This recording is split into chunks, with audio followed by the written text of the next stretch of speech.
Welcome, ladies and gentlemen. You are watching Pop Goes the 60s, and with me again is my old friend John Heaton, and we're going to be discussing John Lennon's Mind Games album. Good to see you, John. Yeah, hi Matt. Good morning all, or good afternoon, wherever you are. Yeah, John and I have been tackling Beatles solo albums and doing lengthy reviews on them. So we decided, all this talk about the Mind Games reissue is going on now, so it might be appropriate for us to break down this album a little bit. So that's why we're doing it now. So, John, this is an album that's pretty close to your heart, isn't it? Yeah, it always has been. I've always used to be not very satisfied with the production. I think the original mix or the original John produced album is a bit muddy. And then I remember being blown away by Yoko's 2002 mix. And then they Mhm. reverted back to the John mix in 2010, rather disappointingly. But here they seem to have ticked all the boxes as far as I'm concerned, and this is the definitive version that I'll be listening to. I think more or less without exception. Well, this was released in October of 1973, and it was basically somewhat of a response to the poor reception that the previous album got, which was sometime in New York City. Double album, very political, did not do well, especially in the United States for next Beatle anyway. And it was about a year or so. He spent a lot of time idle, it seems, in between these two projects. And he came out with this one, which I think most people were, I think, relieved to see that he put, some of the political stuff beside and got back to, I don't know, what would you call it? Just pop music? Yeah, I think you're right. And I think commercially speaking, that previous album did kind of ruin his, I wouldn't say ruined his reputation, but it kind of put people off automatically buying Lennon records. And I think if this record had been a year or so earlier, it might have had a better reputation.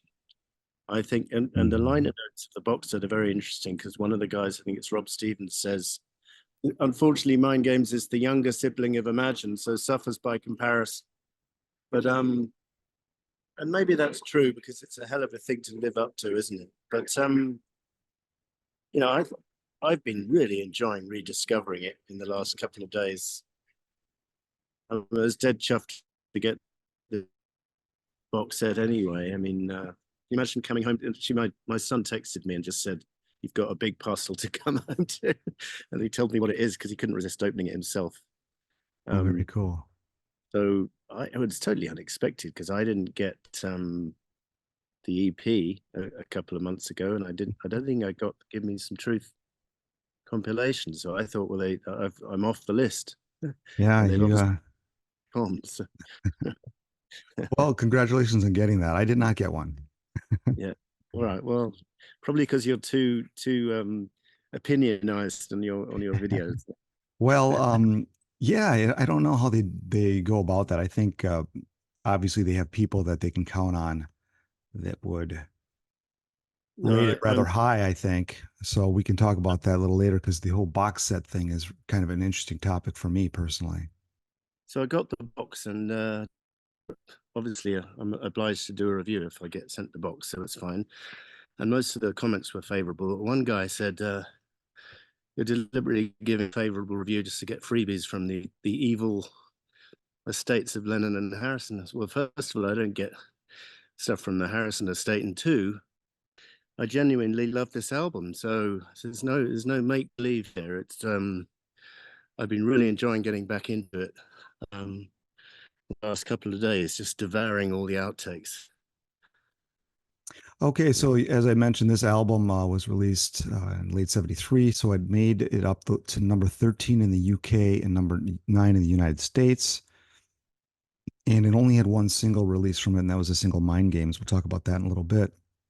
But overall, the charting of this album, it I think the momentum carried over from sometime in New York City. Like you said, I think had this been released after Imagine, I think this would have been a much bigger hit. And I don't know, certainly a hard album to compare to because Imagine was very solid. But I think this album is suffered because the wake of sometime in New York City, it just didn't quite have the traction on the charts. Nonetheless, people seem to like it, and there's several songs on here that I like. Yeah, One and of some people gave the band a hard time at the time and since, saying, that even John said there was a struggle to get them to play reggae in 1973 on the middle eight of Mind Games. But I think Mhm. the band is sensational. I know you're not the world's biggest Jim Keltner fan, but I hope, I hope you get to reappraise that view. But it's just a great rhythm section, and Yeah, I do like this. The overall playing on this album, I think, is better. It sounds maybe just it's more American, I guess. uh, Spinoza is a bright spot on this album. Normally, I'm not a big fan. He's okay. He doesn't really jump out at me, but he does on this album with some of his work. One of it's the interesting. thing, He makes the point that Lennon allowed him more freedom than McCartney had done on Ram. oh, So really? Okay. on Ram, he basically was almost told what to play, Hmm. which he said was interesting, but it wasn't great from a musicianship point of view. Um, Yeah, yeah, I can see how that'd be difficult. That's the reason you have a guitar player, a lead player come in is so that he can do his leads the best way he can do them and fit them in musically.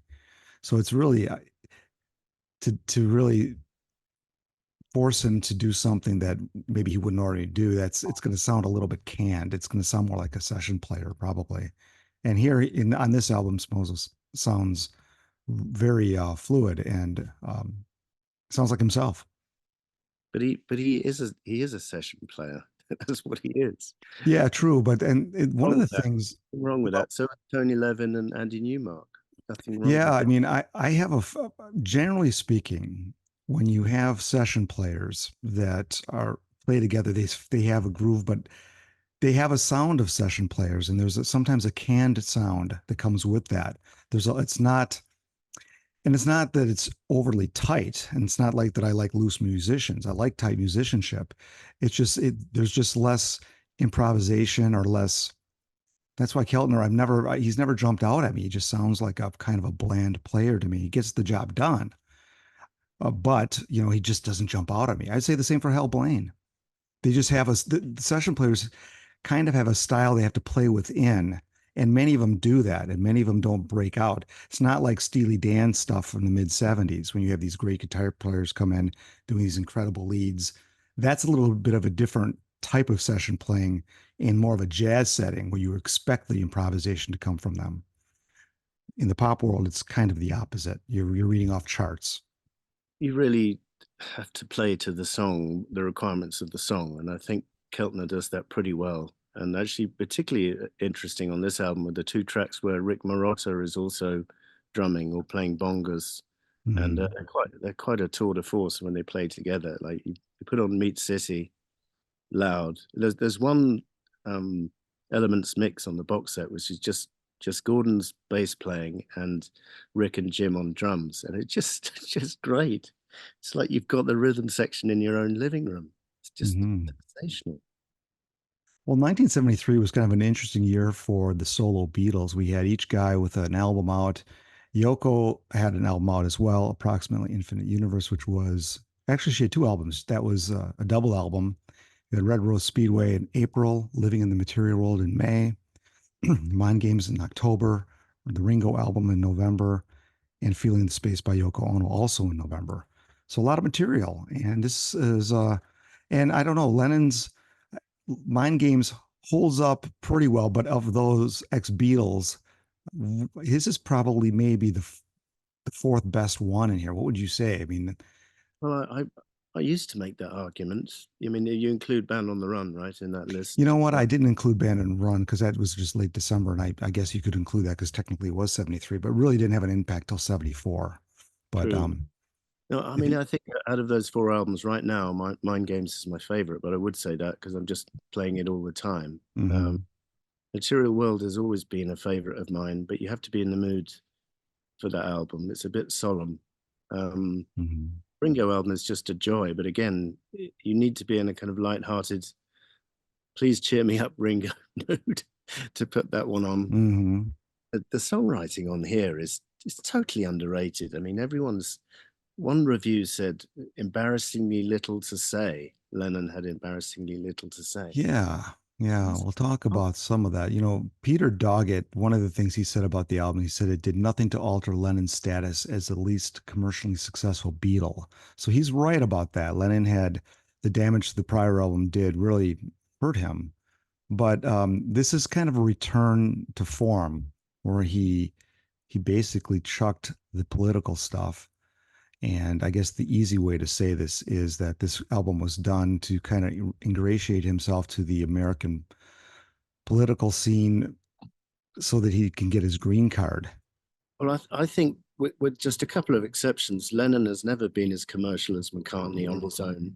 I think that that's not the point of this album. How high did it chart, or whether it was commercially the least successful Beatle? I just think it's a really got a whole load of golden nuggets inside here, worth rediscovering. Songs were always there to begin with, but maybe the production held it back. There's only one track on the album that I actively don't much like, and that's One Day at a Time, which we'll come to. Okay. Because I think they're pretty worthy. Yeah, I always felt that Lennon was, you're right, he never was as commercial as McCartney, but this album kind of says differently. He's playing to the pop crowd on this album, totally. And it's almost as if he came back with his tail between his legs, apologizing for all the political missteps from the prior album, which was we did a lengthy review on that album too. So I think that album was misguided in a lot of ways, and he just went whole hog into politics, and he picked the losing side, unfortunately. But here he there's a little bit of politics in here, but very little. But generally, I just view this as a pretty solid pop record. Yeah, but again, there's only one single, so I don't think he's trying to write hit singles as such. I mean, can you imagine a second single from here? It's not really none of the songs. There's not a Whatever Gets You Through the Night on here or Yeah. number Well, nine. there was the follow-up single was supposed to be Intuition. That was going to be the follow-up single. Yeah, And well, I think it would have charted track. fine. I don't it's not a number one, but I think that would have been a decent single.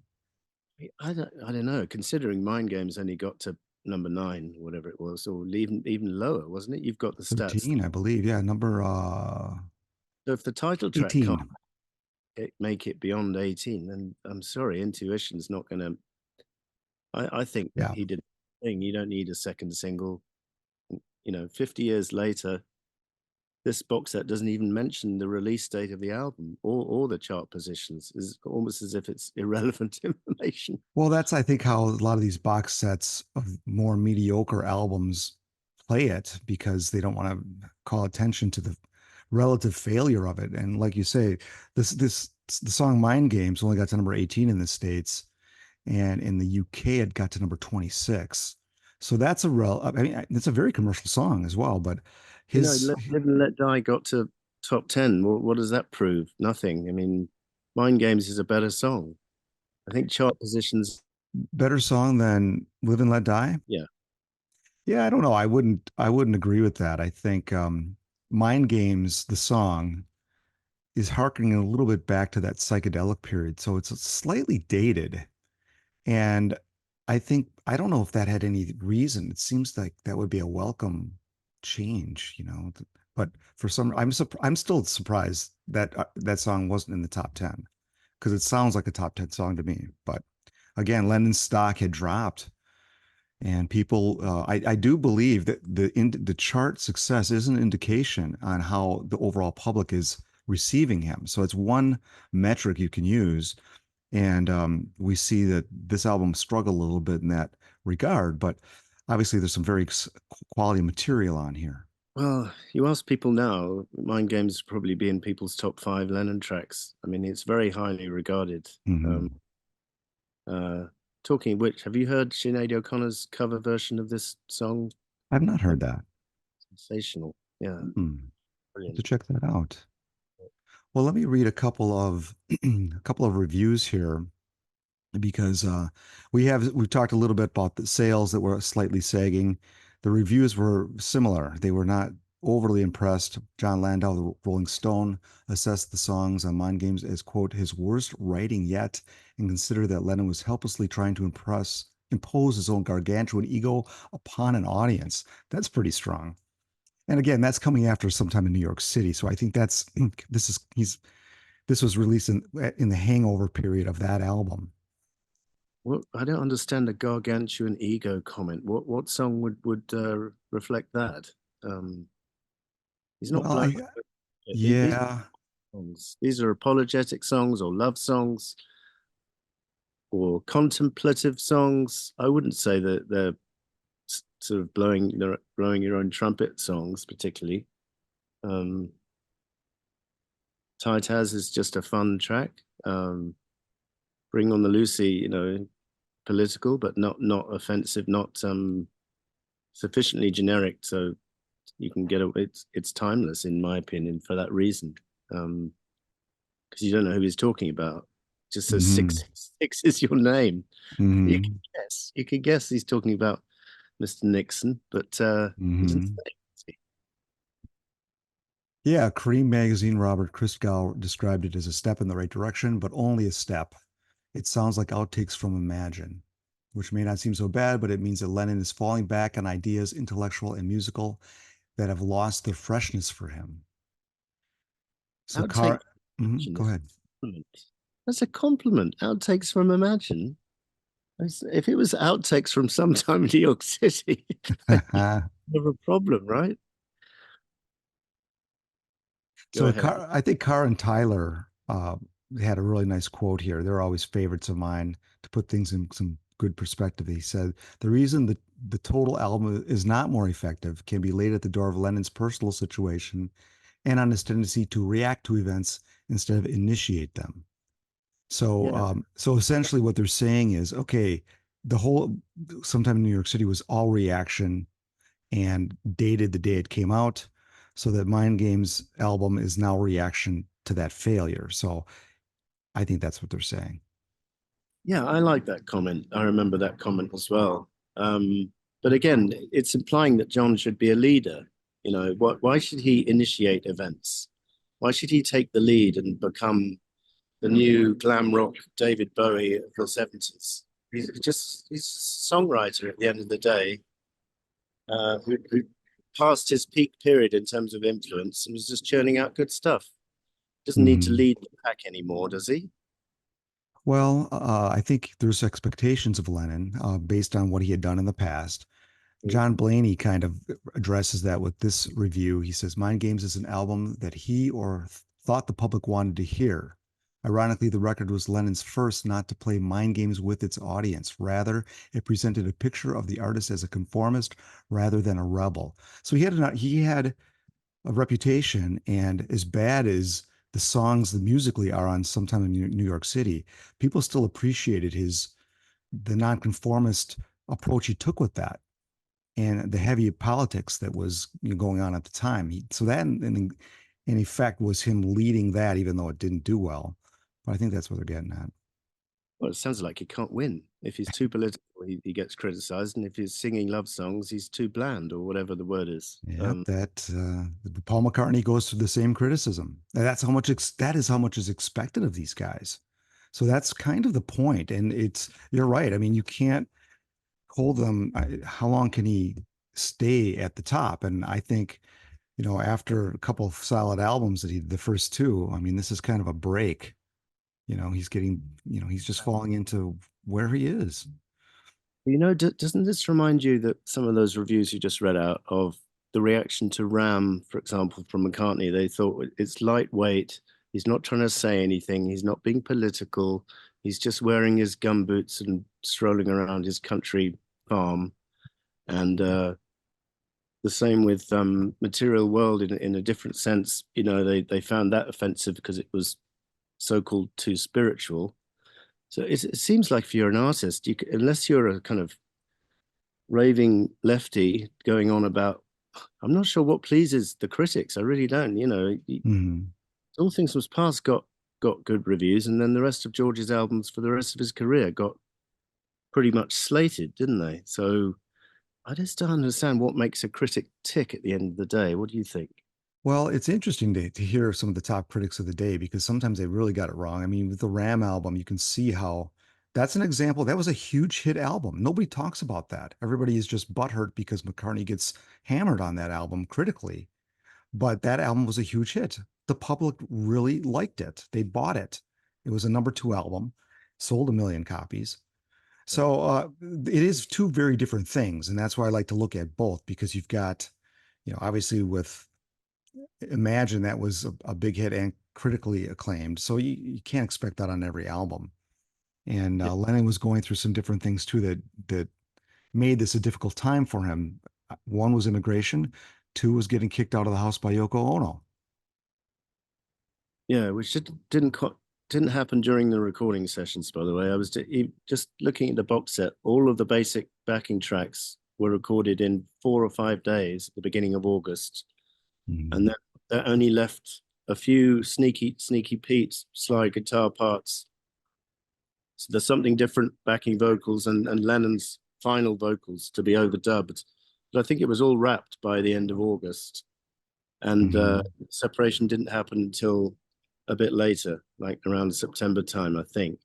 And if you listen to the songs, they're not about separation. They're apologizing and they're pleading and they're whatever. But he's not. It's not like "Bless You" from Walls and Bridges, which is obviously a song about the separation. Mhm. Yeah, I think though the separation that came in what September, obviously there was things leading up to it. So, Yeah, I mean, these things don't happen overnight typically, and it was probably uh, good business to get the album finished first before there's any kind of separation. So I think that also may have played in, but he recorded it pretty quickly. And let's go through some of the songs because I think that some of these songs are a bit underrated. We talked a little bit about the title track "Mind Games," and as I said, I McCartney when Lennon said, Imagine is working class hero with sugar on it for conservatives like yourself. I would say that you could say the same thing about Mind Games.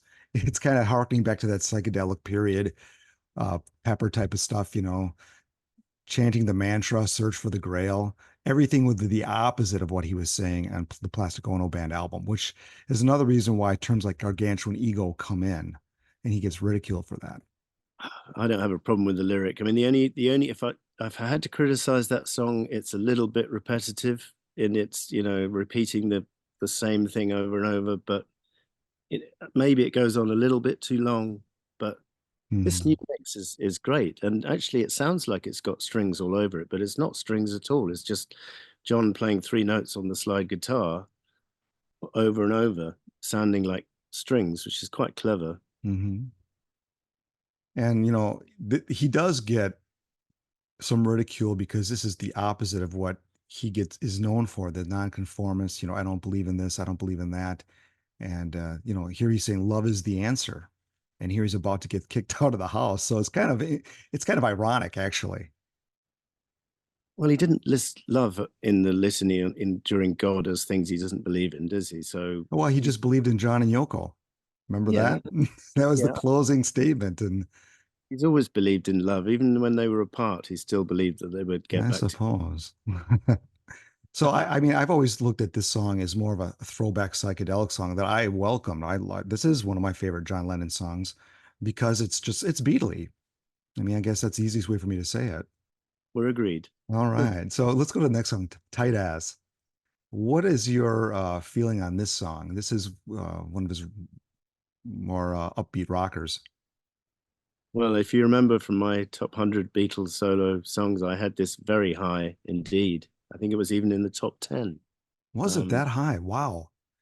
I just Shame on you, John.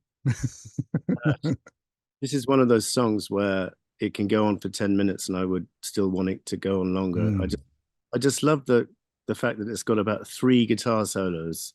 mm, I think they're all played by Spinoza. I might be wrong, but they all sound a bit different. And even on some of these outtakes on the box set, you've got even more guitar solos. You've got one extended version where it goes on a minute longer.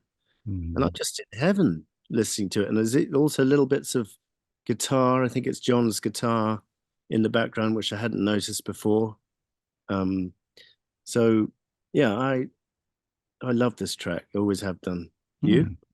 This is a track I've never been a big fan of. I mean, it's a little more that rockabilly feel. That's something I'm just not a fan of. So the song is it's okay, but I've never been a big fan of it. Not bad, but I think it's a good energy, and I think this album has a good mix of energy and ballads. So I think that's one of the better things I can say about this album, that there's a good balance to it. Yeah, if there's one song I would have loved to have been in the studio to see them lay down the track, it would have been this one, I think. Uh-huh. I Mhm. think they really are gelling as a band here. All of them. Gordon, Jim, Dave, John, Mhm. great vocal. The next song, Simusen, where's the public apology to Yoko, I guess. This is a song I've never liked.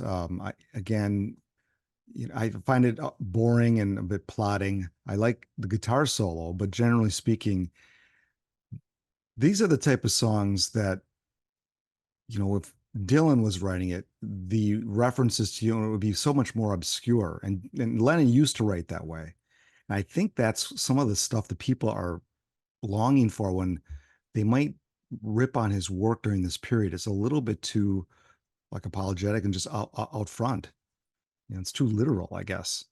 They expect surrealism, I think, out of him and some more obscure lyric writing, and you don't get that in this song. Yeah, it's a little bit on the long side for me. I've grown to quite like it over the years. I don't skip it, unlike the next track. Ah, Okay, yes, yes. but no, I think the guitar solo is brilliant. It's Dave Snows is very interesting in the box set. He's saying whenever I hear the guitar solo, I wish I'd done it on another guitar because Mm, apparently he had the wrong guitar to hand, and he doesn't think he got the best sound out of it, which is interesting. I don't know mm. what he's talking about. It sounds fine to me, but yeah, I can't remember what guitar he was talking about, but Telecaster, something like that. Okay, could be. I didn't, yeah, didn't know that. But not much guitar music on the next song, which is not a favorite of yours, which is One Day at a Time. This is a song that I always considered Lennon's granny music. It's and the lyrics on this one are a bit weak, I would say. What do you think about this one? Yeah, I mean, even on the box set where he's doing a version where he's not singing falsetto, thank goodness, Hmm. that is still a bit bland, but it's a little more enjoyable. And actually, there's a take without the something different backing girls, which is quite enjoyable because that is just annoying on the finished take for me, along with Lennon's falsetto. And then I read that the final falsetto take was sped Oh, up. really? Yeah, I Beneficial to me. agree.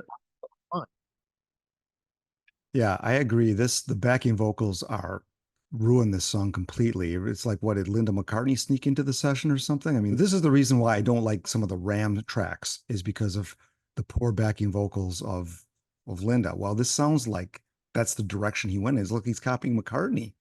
And love with lyrics like, because I'm the fish and you're the sea, I'm the apple, you're the tree, you're the honey, I'm the bee. I mean, really?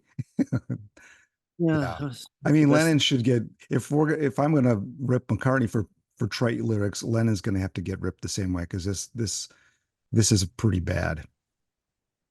Yeah, I guess the best thing about the song is probably the sax solo in the middle. It's not bad, but it's not nothing great either. So let's move on. Moving on to Bring On the Lucy, we'll bring it on, Free to People.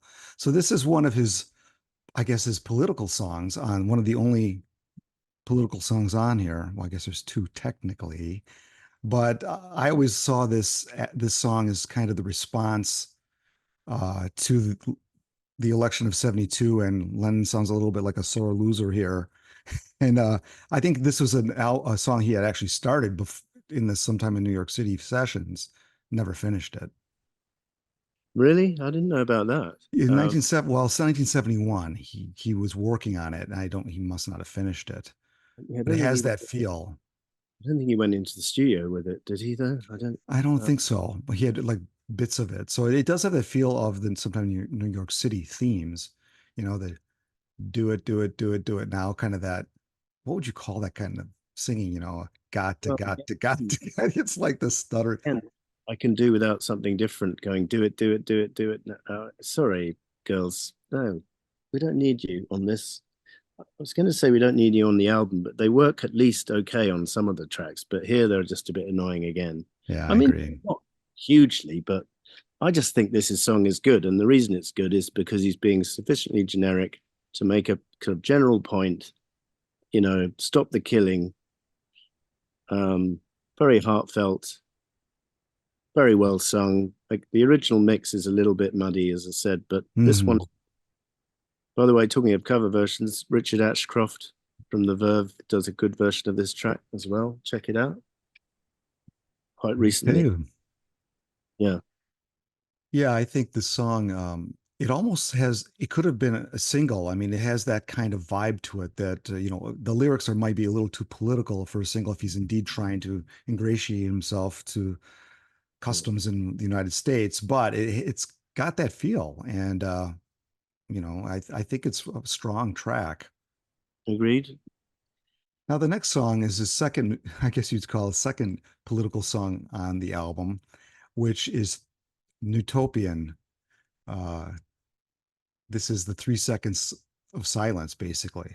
And I think most people don't even know this track is there, which in, some people consider it the best track on the album. Well, I mean, it's quite a nice little gesture, isn't it? There's not much to talk about here. Well, he had done this already. He did this on Unfinished Music Volume 2 with, I think it was 2 minutes of silence.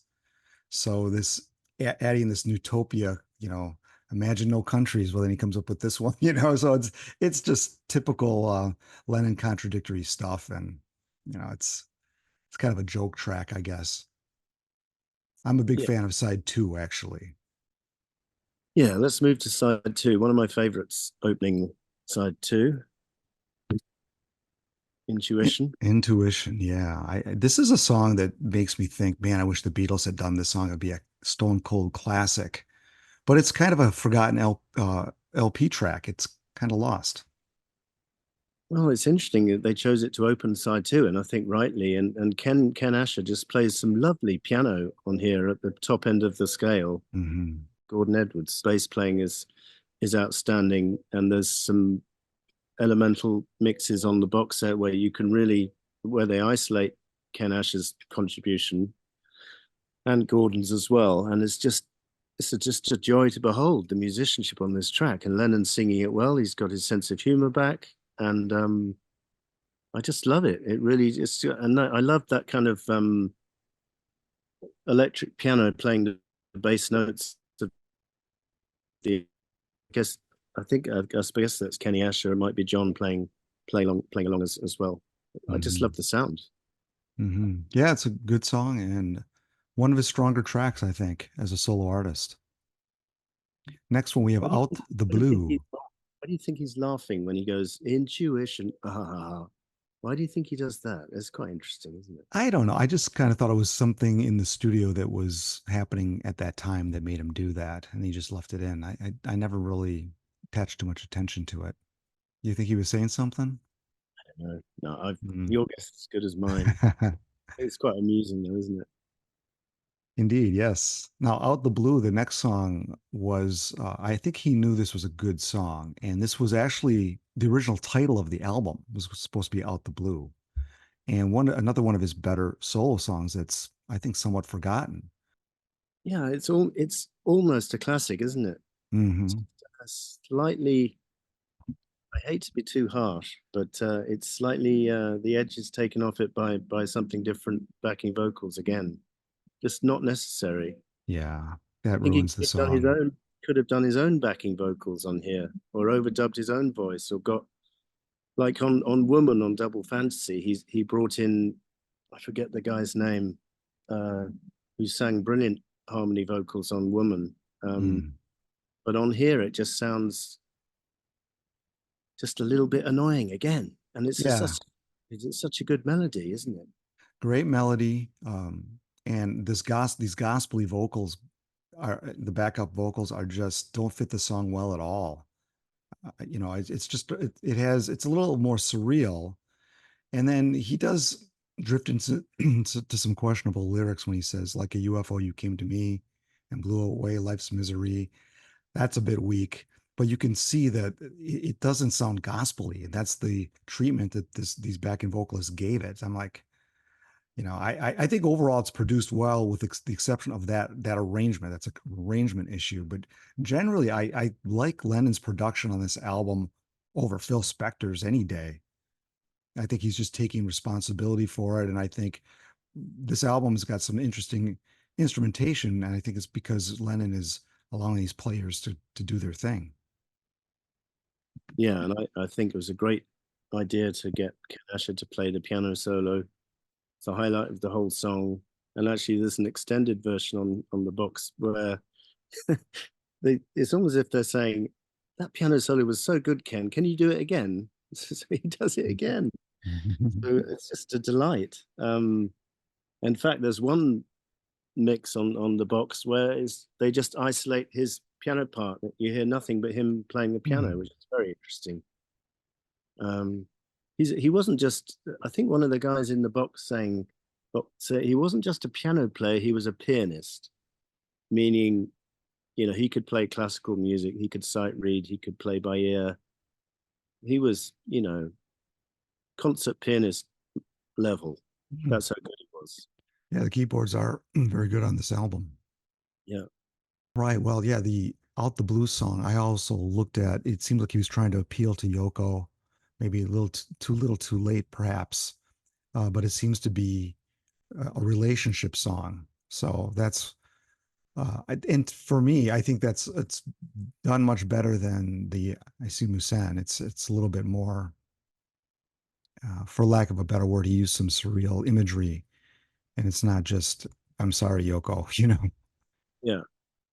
No, So, it's a better, if you want me to pick between those two, it's a better song. Yeah. yeah. Yeah. All right, Only People. What is your feeling on this song?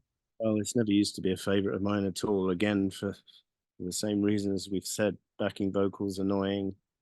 Some of the early takes are interesting. Uh, Lennon singing it quite more relaxed on the early takes. Could have done a sort of stripped down arrangement, without the backing vocals. It would have been quite interesting. But as Lennon said in 1980, they tried this song. It was a good lick, but he couldn't get it to work. And Mhm. he's right. The lyrics are a bit awkward. I think they don't really scan, do No, they? I don't think much of anything of this song works. I mean, the lyrics is just one of the things. This song reminds me it's been more suitable for the Partridge Family. I mean, this is like a schoolhouse rock song. I'm really surprised he actually put it on here. It's a poor song. I'm not going to spend hours defending it, Matt. Okay, let's move on to the next song, which I think is a great song, and that's "I Know, I Know." Now, Yeah, you had mentioned how one part of this album that's a low point are the backing vocals. And I know Lennon is harmonizing with himself, which sounds great. yeah, it absolutely does. He could have done it on half a dozen of the other tracks. And Dave Spinoza's guitar is just sensational on here. Gordon's bass playing is brilliant. Um, by the way, Dave Spinoza was, you see, he's often asked whether he was doing the lick from I've Got a Feeling on the opening of this track. And he said, I wasn't doing that consciously. I was never asked to do that. I'd never even noticed it before, to be honest. And it's Mm-hmm. actually similar anyway. But Mm-hmm. actually, it's funny how some observers, just for that reason, and the fact that he's has the lyric getting better in the song, they assume it's about Paul, Mm. and it's Yeah, I obviously mean, not about Paul. yeah, I think people just read too much into it. I mean, the Beatles had lots of lyrics, and it's not each one isn't an allusion to a past lyric. And I think, yeah, I never really thought of it that way. And yeah, at the end of this song, in the fade out, the bit which lasts for about a minute, no more crying and all that. Very, very good sort of vocals, and I don't think it doesn't seem to be something different on this track. Or maybe him and John singing together, but for some reason it sounds like a better job on the vocals all around. Hmm. Yeah, I don't know. It just fell into place, and he I don't know, maybe he just worked on it harder. I mean, for him to have done double track vocals on some of these other tracks probably would have taken him more time to do. And maybe, he's not, he's a little impatient in the studio. He's not for spending too much time on these tracks. And maybe that's part of the reason. But man, I think it would have paid dividends had he done more of his own vocals on these tracks. I think I forget which track it was, but on the box set, there's another track where he harmonizes with himself, but they got rid of it later on Um, in. So I think it might have been Bring on the Lucy, not sure. But hmm. it's interesting how what the decisions he made, some of them good, some of them bad.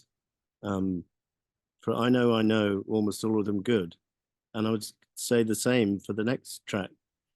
You Are Here. I think it's just beautiful. Hmm.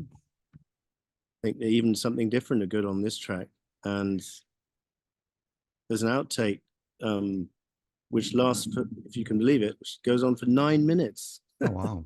They just keep on repeating the verse and then going back to the, and it doesn't sound forced at all. It's just like, and at the end, Yoko just says that was very sweet.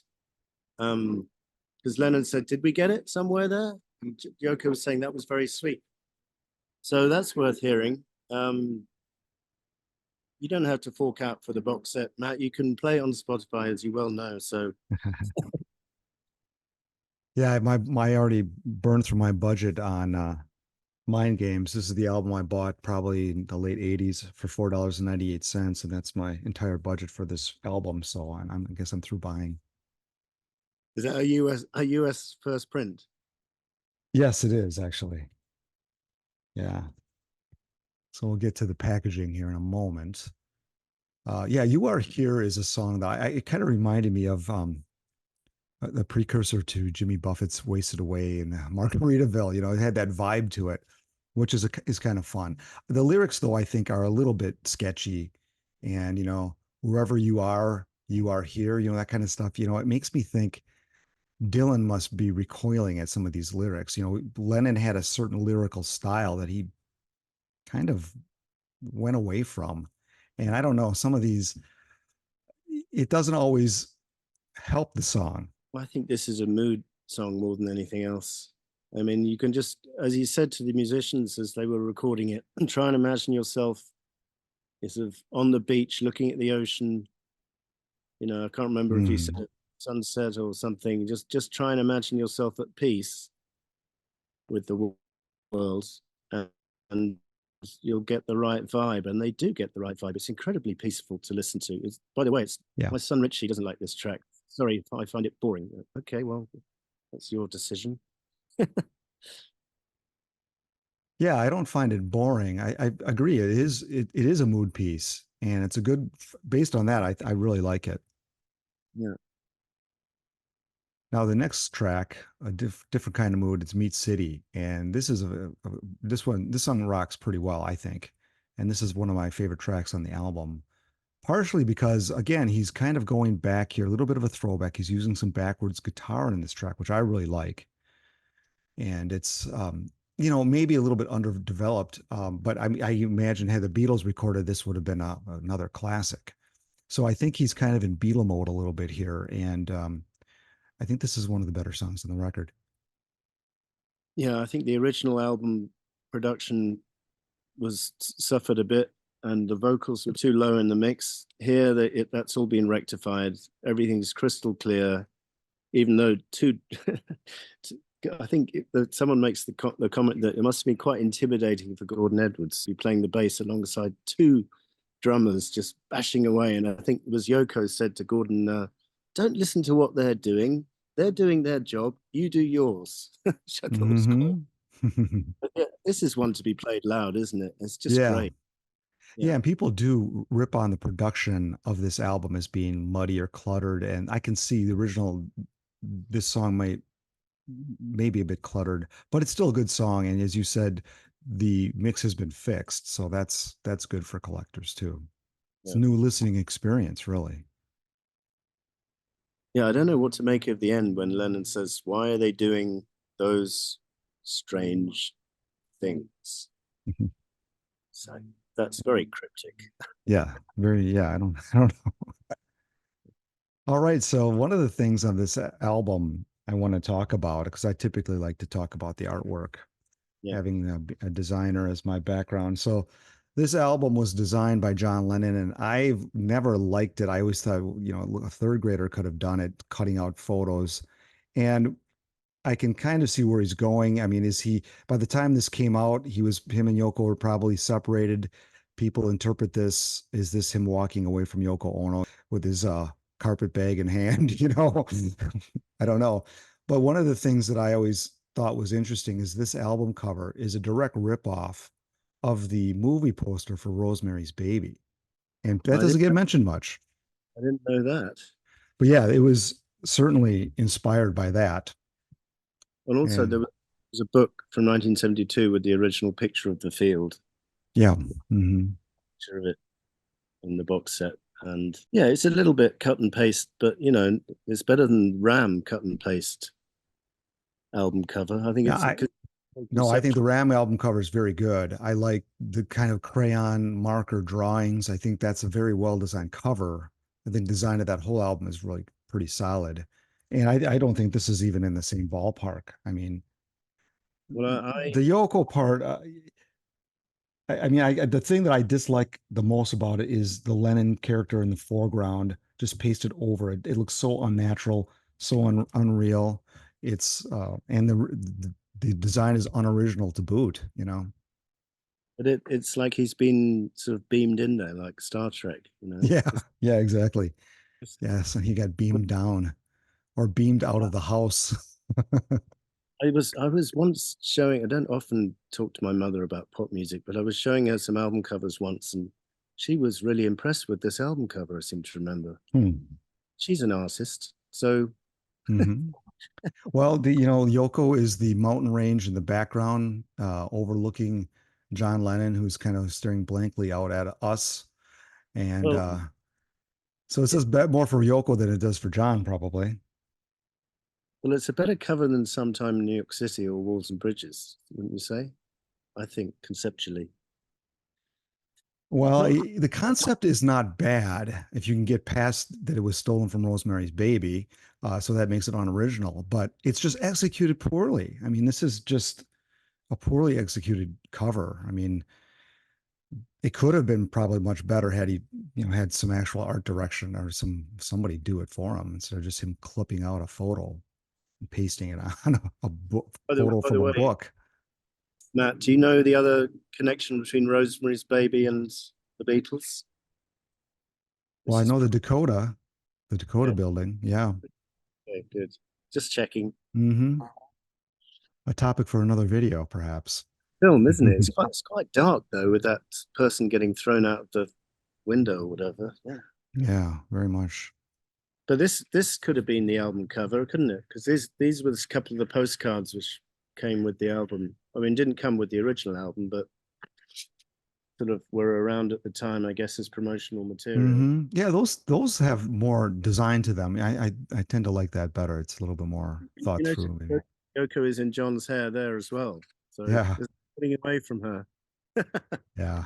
And this is the So, card I received with the box set. So Sean has ah, a nice little message inside. I hope you enjoy these mind games for many years to come. As my mum says in the intro to the book, let's see how we can make a positive future with it to play a positive mind game with one another. See you in Utopia. Sean Ono Lennon. I hmm. think it's quite nice. Yeah. So I think most people don't realize that Yoko Ono was part of all these sessions for the most part. It's not like they were apart when he was doing this album, although I think it gets told that way occasionally. Yeah, this is another nice little thing. Hmm. Well, they probably should have made more of that picture in the album packaging, shouldn't they? Yeah, Rather than because you just, can barely see Lennon. He's so small in the picture. and you can barely. I mean, the lyric sheet is very. You need spectacles to read that. Yeah, Um, yeah. Yeah, this was as far as the packaging goes, this was done on the cheap or quickly, whatever, however you want to look at it. But there wasn't a whole lot put into it, money wise, or a lot of thought. It was, seemed to be executed rather quickly. So there was more thought put into it with the rock and roll album, which didn't even come with the lyrics or the musician credits. At least this album, you can see who played on what, or you can see musicians are listed at least. Yeah. Yeah, I guess the musicians, yeah, you get that on there, and I think this overall is a pretty well played album. The bass player Gordon Edwards, he Yeah. does this neck slide in a lot of the songs. It gets very irritating, and it's kind of his move. And that's the only thing I didn't really care for in the album. Overall, I think it's pretty well played.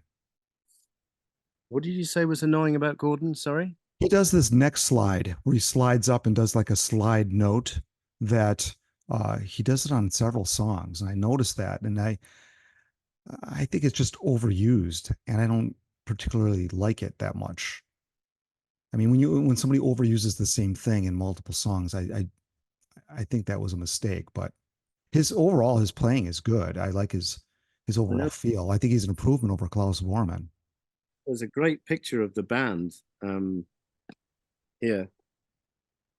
Yeah, that's cool. That would have been nice to have in the album packaging to get to know who's actually playing and have some faces with it. I think it's great. And Hmm. apparently the rapport amongst the musicians was just top rate. They got on like a house on fire. They knew each other, some of them before the sessions, but I don't think they knew Keltner. And you can tell John is having a good time as well in between the takes, saying what he wants, what he doesn't want, and in good humor. He's not like bossing people around.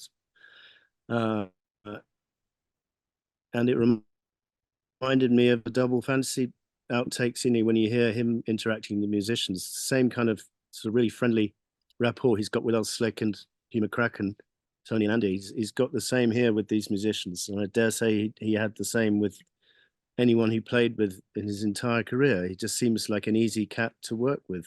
Um, Yeah, I agree. And it comes through in the music too. I mean, it's typically lighthearted album, and I think the camaraderie of the players it rubs off on some of these songs. So I agree with you. yeah, Now, you had mentioned you got the box set, and that's with the CDs. And I think we should mention everybody under the sun has done, every Beatle channel has talked about this cube, this ultimate collection of John Lennon's Mind Games, which is $1,300 plus, limited edition of 1100. And people were actually doing parody videos before it was even released. And so people were kind of pushing back on that price point. But your set, which is just the CDs, is much more affordable. I'm not sure what that retails for. Do you know? yeah. I think it's about £130, maybe $150. I mean, it depends if you want to fork out that kind of money for a physical media product. It, I'm not sure if I would have bought it if I hadn't been given it. To be perfectly honest with you, probably wouldn't have. Uh, but yeah, as for the cube, it's just not even worth talking about. It's like the George Harrison deluxe thing with the garden gnomes. That was $1,000. So it's now as let's go and get it even more expensive. And this one will be $1,300, and then Ringo will come up with one next. And just what the hell? Yeah, I call it the box set folly. And I know that this box set has a lot of Yoko stuff in it and a lot of like maps of Liverpool and Tokyo, and these are the things that McCartney gets blamed for revisionist. So this was the time that they were about to break up, and if you look at this box set with everything in it, it seems like everything was just happy as can be. So some people look at that as revisionist. I don't know. I don't care enough about it really to go that far. But I do know that I was going to ask you the difference between these CDs because there's 6 CDs. One's called the Ultimate Mixes. One is called the Elemental Mixes, the Elements Mixes, the Evolution Documentary, and Raw Studio Mixes and outtakes. So is there any one of those discs that really is worth the price of admission? What do you think? What is your favorite? What do you think is the best? Well, I mean, okay, just in defense of this box set, the book it's on its own. If you bought that in the shop, it would, that would cost 40 or £50 on its own. So Mhm. that's a really beautifully packaged piece of work. The postcards, the little mini poster, You know, a lot of thought has gone into this. You know, you probably paid 10 or 15 quid for that if you bought that separately.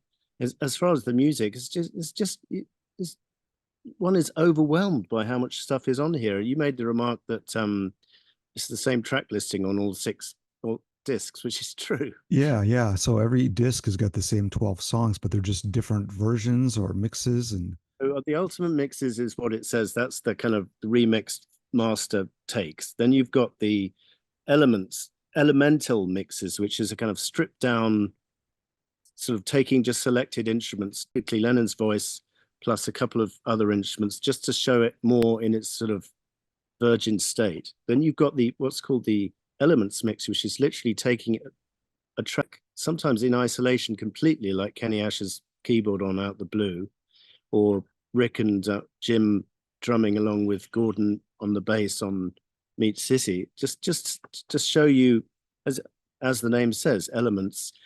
Just pick out those elements, isolate them, and then it's fascinating. And then the evolution mixes is like a miniature documentary. I would say between 5 and 7 minutes long per track, where they're taking you through the evolution of the song from the original piano demo to maybe an early take, and John is saying that's not quite right, let's change the tempo, and then you just see how it builds, and then you end up with 30 seconds of the final song, and it's just very rewarding. And I remember they used the same concept on Imagine and Plastic Ono Band, and that worked really well there. mm-hmm. You've got the raw demos, which is basically early takes with sort of guide vocals. So, for example, in Mind Games, Lennon has not double tracked his vocal. It's just a single tracked, almost like a guide vocal, and he's even singing different words, I think. So that's interesting. No overdubbing, no in general, no, I can't remember. Maybe the backing vocals are there. I can't remember. But the outtakes, just taking but what was very nearly the finished track, but just having a slightly different version. And Okay. I've always found it interesting, and I'm frustrating with Paul's archive series that he doesn't seem to include an awful lot of alternate takes of songs. Yeah, some people really like that. I think your description of this is really, you have to be a really big fan of this album to really appreciate all those different discs. I mean, they gave you 6 discs. All that information could probably fit on 3 discs, but they just kept it all separate. So yeah, I think it's more for big fans of this album and completists. But I do like some of that evolutionary type of stuff that does take you through the process of creating the song. So that's kind of a nice thing. Well, Matt, you're subscribed to one of the sort of online services, aren't you? Spotify or Apple or something. Not subscribe, but I do use Spotify. Well, it's all there. It's free. I Hmm. mean, free if you're subscribed. I mean, Hmm. it's Yeah, accessible. You go and listen we'll to it, track it. make up your own mind. You don't have to fork out $150. That's the beauty. You know, one has the choice, and that's what Yoko and Sean have done. They've put this music out there. If you want it, buy it. If you don't want it, if you want to listen to it online, fine. But it's out there, and I'd Hmm. rather it out there than not out there, because these albums, you know, are a big part of my life, and I Hmm. see them, you know, packaged up and done nicely in these deluxe formats. I think it's beautiful. Um, Well, can't wait speaking of, well, London. speaking of, sorry, go ahead. Can't wait for London town. Well, speaking of being a big part of your life, I know the 1973 solo Beatle albums have always been rated high by you. So we've talked in the past about doing more albums. So maybe we'll stick to 73. Yeah, because I did a video once comparing 1970 to 1973, because those are the 2 years which probably one and two in terms of you could make a case for either being the best. And right now they're kind of neck and neck. Hmm. You've got Yeah, all the, but like, you know, if you asked me to rate those 4 albums, the Ringo album, Mind Games, Retro Speedway, and Living in the Material World, I think I like the Ringo album the best. And the other 3, then maybe Mind Games. to me, I think those would be the two best albums and have the best songs on them. Hard to say though. I think McCartney's obviously has some good stuff. The Red Rose Speedway album, he had so much material, and in my estimation, didn't pick maybe the best songs for that album. But it's something we can talk about if we do indeed review that record. Yeah, yeah. And I think one should include Band on the Run because it did come out in '73. I know it didn't get into the charts till the new year, but if you include that, we're talking about 5 albums plus the Live and Let Die single. Mhm. Um, quite a prolific year, really. I mean, you have to go back to 1970 to find anything comparable. Very Whether, true. Yeah. yeah, Hmm. Well, okay. Well, that's maybe tipping our hand a little bit of what we're going to do next here. It seems like that the momentum is carrying us right into those next couple albums. So that should be fun. yeah. Well, what was are we due to do another? Which one is next? We did George last, did we? Before this? Uh, we did Paul's London Town. Oh, So okay. we could do, and we've done Ringo. So we would be either Living in the Material World and then Red Rose Speedway. And I think those would be two to review. I know people, and it's going to be tough for me to So we need to do those. sorry, we need to do Material World. No more discussion on this. Okay, Got we'll to get call to it. We'll call it you. now. And you're gonna do your research on it and try and find good things in it. I'm sure you will. Yeah, I'll have to. I've done. I started doing kind of review of that one in the past already, so I've already got some legwork done on that one. And then I just re-listen to it several times and just get back into it and kind of take it apart a little bit and see what's there. But interesting because it's the follow-up to his huge All Things Must Pass, and it didn't come out. It was almost 3 years later, so kind of an But it was a interesting time for George huge as well. seller. It's like Ram. It was a huge seller. Maybe some of the critics thought it was preachy, but I don't know. I don't really find it very preachy at all. I think he's singing to himself half the time. But we'll get Hmm. to that. Get to Yes, we that. will. We will indeed. All right, John. Well, I appreciate the collab again. These are fun, and we've got a good thing going here. So to see when we can get together again to do the next one. Yeah, I've managed to hold off on having a beer now, which is quite impressive for me. So I'll go and have one now, shall I? Very good. A little early for me, so I'll have to wait. Still got my coffee. All right, Matt. Have a good one. Cheers to you, John. Take care. Cheers.